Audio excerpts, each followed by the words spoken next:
আসসালামু আলাইকুম। সবাইকে স্বাগত জানাচ্ছি আরও একটি নতুন রেসিপি দেখার জন্য। মাছ মাংস খেতে খেতে বিরক্ত প্রায় অবস্থায় ডাল ভাতই যেন একমাত্র ভরসা। এভাবে ডাল রান্না করলে 2 প্লেট ভাত নিমেষেই খেয়ে শেষ করা যায়। আজ চেষ্টা করছি সাধারণ কিছু উপকরণ দিয়ে অসাধারণ একটা ডাল ভুনা রেসিপি আপনাদের সাথে শেয়ার করতে। আশা করছি সবার কাছেই ভালো লাগবে। প্যানটা ভালো মতো গরম হয়ে গেলে 1 কাপ পরিমাণ সয়াবিন তেল দিয়ে দিচ্ছি। এরপর দিয়ে দিচ্ছি আস্ত জিরা। জিরাগুলো খুব ভালো মতো ভাজা হয়ে গেলে এর মধ্যে দিয়ে দিব 3 টেবিল চামচ পরিমাণ পেঁয়াজ কুচি। পেঁয়াজ কুচিগুলোকে অনবরত নেড়ে একটু ভালো মতো ভেজে নিতে হবে। পেঁয়াজগুলো ভাজা হয়ে গেলে এর মধ্যে দিয়ে দিব রসুন কুচি।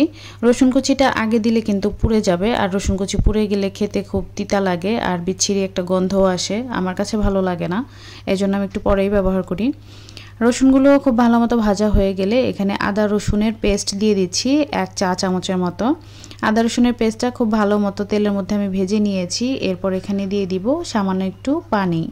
এরপর দিয়ে দিচ্ছি হলুদ গুঁড়া 1 চা চামচ, 1 চা চামচ দিয়ে দিচ্ছি মরিচ গুঁড়া, ধনিয়া গুঁড়া দিয়ে দিচ্ছি 1 চা চামচের থেকেও কম, লবণ দিয়ে দিচ্ছি প্রায় 1.5 চা চামচের মতো। এখন সব কিছুকে খুব ভালো মতো নেড়ে কষিয়ে নিতে হবে। আর লবণটা কিন্তু এই পর্যায়ে একটু কমই রেখেছি, আমি শেষের দিকে টেস্ট করে তারপর ব্যালেন্স করে নিব। মশলাগুলো কষানো হয়ে গিয়েছে, পানি শুকিয়ে গেলে আমি এর মধ্যে দিয়ে দিচ্ছি আগে থেকে ভিজিয়ে ধুয়ে রাখা ডালগুলোকে একদম পানি ঝরিয়ে দিতে হবে। এখানে 2 কাপ পরিমাণ আমি ডাল নিয়েছি। ডালগুলোকে তেলের মধ্যে খুব ভালো মতো মশলার সাথে কষিয়ে নিতে হবে। ডালটা যত ভালো কষানো হবে এর টেস্ট কিন্তু ততটাই ভালো আসবে। আমি প্রায় 1.5 থেকে 2 মিনিটের মতো ডালগুলোকে মিডিয়াম আঁচে কষিয়ে নিয়েছি। এরপর অনেকগুলো রসুন কুচি দিয়ে দিব। এটা অপশনাল, আমার কাছে ডালের এই রসুনটা খেতে ভালো লাগে যার জন্য আমি দিয়েছি। এখন রসুন আর ডাল একসাথে আরও বেশ খানিকক্ষণের জন্য আমি ভেজে নিয়েছি। এখন সেদ্ধ হওয়ার জন্য পানি দিয়ে দিব। সব ডাল আসলে একই পরিমাপের পানিতে সেদ্ধ হয় না, কোনো কোনো ডাল একটু বেশি ভালো থাকে, দ্রুত সেদ্ধ হয়ে যায়। এখানে আমি প্রায় 6 কাপের মতো পানি ব্যবহার করেছি, কারণ ডালটা যখন সেদ্ধ হবে তখন ফুলে যাবে আর পানিটাও কিন্তু কমে আসবে। ডালের সাথে পানি খুব ভালো মতো মিশিয়ে দিয়েছি। ডালগুলোকে পানির সাথে এমনভাবে মিশিয়ে দিতে হবে যাতে করে কোনো রকম দলা হয়ে না থাকে। এরপর ঢেকে রান্না করে নিব ডালগুলো সেদ্ধ হওয়া পর্যন্ত। এই ডালগুলো খুবই ভালো ছিল, আমাদের দেশি ছোট ডাল, খুব দ্রুতই সেদ্ধ হয়ে যায়। এখন আমি নেড়ে একটু চেক করে নিব। ডালগুলো দেখেন একদম পারফেক্টলি সেদ্ধ হয়েছে। এখন আমি এর মধ্যে দিয়ে দিব কাঁচামরিচ। কাঁচামরিচ থেকে খুব বেশি ঝাল বেরোবে না, সেই সাথে সুন্দর একটা ঘ্রাণ বের হবে, যার কারণে আমি পরে দিব। আর মসুর ডাল ঝাল হলে কিন্তু খেতে খুব একটা ভালো লাগে না।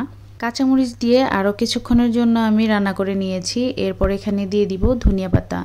মসুর ডালের ফ্লেভার এবং টেস্ট দুটোই অনেক বেশি বাড়িয়ে দেয় এই ধনেপাতাটা খুব ভালো মতো আমি মিশিয়ে দিয়েছি। এরপর একটু ঢেকে রান্না করব যাতে করে ফ্লেভারটা সম্পূর্ণ ডালের মধ্যে খুব ভালো মতো ছড়িয়ে যায়। আমি প্রায় 1.5 মিনিটের মতো রান্না করে নিয়েছি। এখন ডালটা আরও চাইলে আপনি ঘন করতে পারেন, আমি একটু পাতলাই রাখবো কারণ আমি একটা প্রোগ্রামের মধ্যে ডালটা রান্না করেছিলাম আর অনেক মানুষ ছিল, যার কারণে আমি এর থেকে বেশি ঘন করব না। ঠান্ডা হওয়ার পর ডালের ঘনত্বটা এরকম হয়েছে, একেবারে ঘনও না আবার একেবারে পাতলাও হয়নি। এখন আমি একটা সার্ভিং বোলের মধ্যে ঢেলে নিচ্ছি।